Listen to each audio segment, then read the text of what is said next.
الحمد للہ وحدہ والصلاة والسلام علی من لا نبی بعد اما بعد۔ جمعہ کے دن نماز جمعہ ادا کرنا فرض عین ہے۔ مریض، مسافر، عورت، بچے، غلام اور مجنون کے علاوہ باقی لوگوں پر نماز جمعہ میں شریک ہونا ضروری ہے، ورنہ سخت گنہگار ہوں گے۔ عن جابر رضی اللہ عنہ ان رسول اللہ صلی اللہ علیہ وسلم قال من كان يؤمن بالله واليوم الآخر فعليه الجمعة يوم الجمعة إلا مريض أو مسافر أو امرأة أو صبي أو مملوك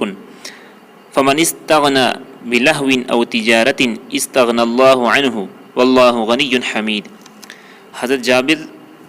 رضی اللہ عنہ سے روایت ہے کہ رسول اللہ صلی اللہ علیہ وسلم نے ارشاد فرمایا، جو شخص اللہ اور آخرت کے دن پر ایمان رکھتا ہے اس پر جمعہ کے دن نماز جمعہ فرض ہے، سوائے مریض، مسافر، عورت، بچے اور غلام کے۔ پس جو شخص کھیل کود اور تجارت میں مشغول رہ کر اس سے غافل رہا تو اللہ تعالیٰ بھی اس سے توجہ ہٹا لے گا، اور اللہ تعالیٰ بے نیاز اور تعریف کے قابل ہے۔ عن عبد اللہ رضی اللہ عنہ ان النبی صلی اللہ علیہ وسلم قال لقوم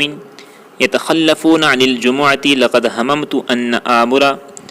رجلا يصلي بالناس ثم احرق على رجال يتخلفون عن الجمعة بيوتهم۔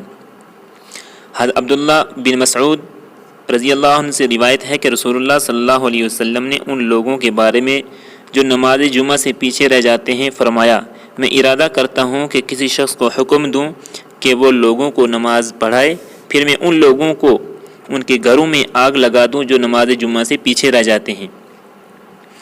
جمعہ کے آداب۔ حضرت عبداللہ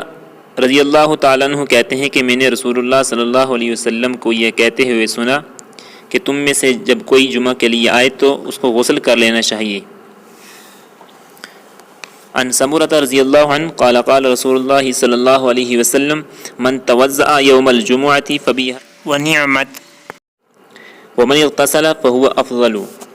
حضرت سمرہ بن جندب رضی اللہ عنہ فرماتے ہیں کہ رسول اللہ صلی اللہ علیہ وسلم نے فرمایا، جس نے جمعہ کے دن وضو کیا تو اچھا ہے، اور جس نے غسل کیا تو یہ افضل کام ہے۔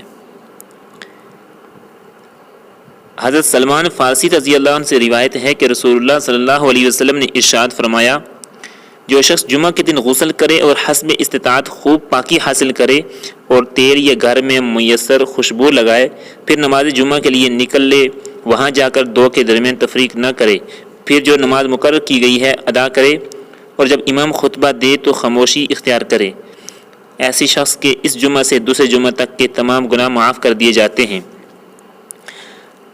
حضرت ابو ہریرہ رضی اللہ عنہ سے روایت ہے کہ رسول اللہ صلی اللہ علیہ وسلم نے